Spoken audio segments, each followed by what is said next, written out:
ഞാൻ ഇന്ന് തുണി ഉടുക്കാതെ പോവാൻ പോവാ. ഓ, അപ്പൊ കൂടുതൽ രസമായിരിക്കുമല്ലോ.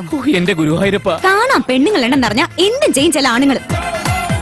എന്റെ ലഹരി എന്റെ കുടുംബമാണ്, എന്റെ ഭാര്യയാണ്. എനിക്ക് മാത്രമല്ല, ലോകത്തുള്ള എല്ലാ ഭർത്താക്കന്മാർക്കും ഭാര്യ മാത്രമായിരിക്കണം ലഹരി.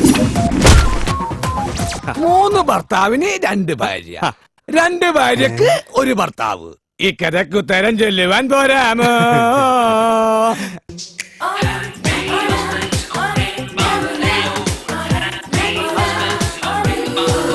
അവനിവിടെ മലേഷ്യയിലുണ്ട്. മലേഷ്യയിൽ എവിടെ? മലേഷ്യയില് ഭർത്താവ് ഒരാളെ കൊന്നാലും കൊള്ളയടിച്ചാലും ഒക്കെ ഏത് ഭാര്യയും സഹിക്കും. പക്ഷേ വിശ്വാസവഞ്ചന ലോകത്ത് ഒരു ഭാര്യയും സഹിക്കില്ല. എന്നോടൊരുത്തന്റെ ഭാര്യ പറഞ്ഞതാണ്. ശബാഷ്.